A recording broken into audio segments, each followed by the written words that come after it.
Assalamualaikum warahmatullahi wabarakatuh. We are from Group F.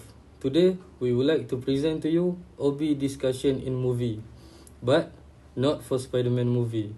The movie that we chose is The Dark Knight, a film by Christopher Nolan. Okay, first, let me introduce you to our team members. Our team consists of 7 members, including myself, Aidiel Isfahan as a group leader, Ahmad Irfan, Hariz Dhani, Nur Hafiz, Mubarak, Syamimi, and also Irsyana.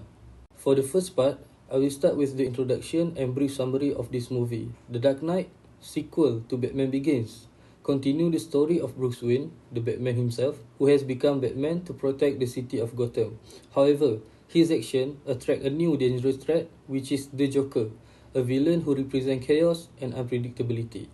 In this film, Bruce hoped to give up his role as Batman by passing the responsibility to Harvey Dent, the district attorney of Gotham City, so that he can live a normal life.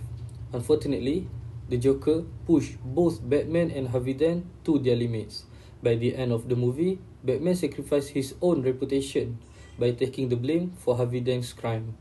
This is done to preserve the hope in people of Gotham. Next, there are 4 main characters that will be discussed in our video. The first one is Batman, Bruce Wayne himself. The second one is the Joker, the villain. And the third one is Harvey Dent. And also the last one is James Gordon, the policeman. For my part, one major organizational behavior issue in The Dark Knight is leadership style. The movie clearly shows how different leaders influence people in different ways. Batman demonstrates transformational leadership by sacrificing his reputation to protect Gotham's value and long-term stability. In contrast, the Joker used charismatic leadership to manipulate followers through fear, confidence, and unpredictable actions. Meanwhile, Commissioner Gordon represents servant leadership by placing public safety and duty above his personal interests. Overall, the movie highlights how leadership style directly affects trust, loyalty, and ethical behavior within an organization. For the second organizational behavior issue, we focus on stress and emotional intelligence, as shown in The Dark Knight. Emotional intelligence refers to a person's ability to understand and control their emotions, especially when facing pressure or difficult situations. In the movie, stress plays a major role in shaping how characters think, act, and make decisions. Batman is a good example of someone with high emotional intelligence. Even though he faces constant danger, loss, and moral pressure, he is usually able to control his emotions and focus on protecting Gotham. For example, during the interrogation scene with the Joker, Batman becomes angry and violent, but he still managed to stop himself from killing the Joker. This shows that although he feels stressed, he is still able to regulate his emotions and make ethical decisions. On the other hand, Harvey Dent shows what happens when stress is not managed properly. After losing Rachel and experiencing physical and emotional trauma, he is unable to control his emotions. His stress turns into anger and revenge, which leads to his transformation into Two-Face. This clearly shows how poor emotional regulation can cause moral failure. Overall, the movie shows that strong emotional intelligence helps leaders remain rational and ethical under stress, while poor stress management can lead to destructive behavior. In The Dark Knight, we see a masterclass in organizational conflict. We identify 3 distinct types. First, task conflict is evident in the famous ferry scene, where 2 groups must negotiate a life or death outcomes. Second, process conflict occurs when Batman and Harvey Dent clash over the methods used to capture law. Legal versus extra-legal. Finally, we see relationship conflict destroy the alliance between Batman and Dent after Rachel's death. While Batman attempts collaborative win-win strategies to save Gotham, the Joker uses competitive domination to ensure chaos. Ultimately, the film shows that how we manage these conflicts defines the final outcome. Alright guys, Assalamualaikum warahmatullahi wabarakatuh. My name is Nur Hafiz Bin Zulkarinin. So my metric number 2314303. So today I will discuss about movie. The title is The Dark Knight, which the year is 2008.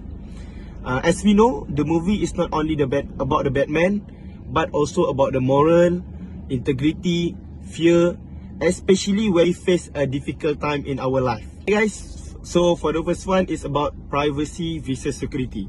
So as we know in this movie, we can see that the Batman use a surveillance system in our citizen phones because of to spy Joker lah, which is to search a Joker. Who are the person that affected by doing this action? For the first one is Gotham citizen, which is they lost their privacy, and also Batman have a moral conflict, and for the third one, police rely with unethical method when they want to solve this case. Right, so the impact by doing this action is also, as we know, even though this problem or this case have been solved, but the privacy of citizen have been violence, have been ignored. So if me, when I'm at this situation, I will totally not agree. I will disagree with this action due to I will feel uncomfortable when my privacy have been ignored. I believe security is important, but our privacy must not be ignored. For the second one, which is about the lying for greater good. Example, Batman lies to the citizen by taking the blame for Harvey Dent crimes to protect Gotham hopes. So who are the stakeholders that affected? For the first one, the public which misled about the information. For the second one, Batman becomes a criminal. Even though he is a good person, but because they do this thing, he become a criminal. And then for the third one, the justice system based on a lie. So the impact of this problem is, even though a peace is maintained, but the truth and justice have been sacrificed. So it's no good for us. For the last one, if I were in this situation, I will not struggle to lie for this thing, even for a good reason. Because of, I believe the truth is important for a long-term justice. Okay, so now the potential solutions for each open issue. First, leadership in Gotham likes alignment. A shared vision between Batman, Gordon, and Dent, supported by ethical and transformational leadership, would reduce chaos and limit Joker's fear-based influence. Leadership responsibility should also be shared instead of relying on Batman alone. Second, we have stress and emotional intelligence. It plays a major role. So emotional intelligence training and psychological support could help leaders manage trauma and pressure, preventing emotional breakdowns like Harvey Dent's transformation. And lastly, we have conflict management requires collaboration. So open communication and interest-based negotiation among allies can reduce task and process conflicts. Moral-based communication and de-escalation, as shown in the fairy scene, help resolve high-stress situations without violence. Overall, effective leadership, emotional control, and collaborative conflict management are key to Gotham's stability. Now we have come to the Islamic perspective. So there's this scene where Batman refuses to kill the Joker, even though he is suffering from a great personal loss. So there's this hadith by Sahih al-Bukhari where it says a believer remains within the scope of his religion as long as he does not spill blood unlawfully. So this shows that Islam actually teaches us human life is sacred and must be protected, and that justice is not achieved through revenge. So Batman's choice demonstrates ethical leadership and also how he maintained his self-control to make decisions under extreme stress. It reminds us that true heroism requires integrity even when we're facing a great evil. So to conclude everything, The Dark Knight shows that leadership, emotional intelligence and ethics go hand in hand. Staying calm under pressure and also making moral decisions is the key. So in real life, these lessons apply to how we lead, work in teams, and also how we handle challenges. I think that is all from us. Thank you.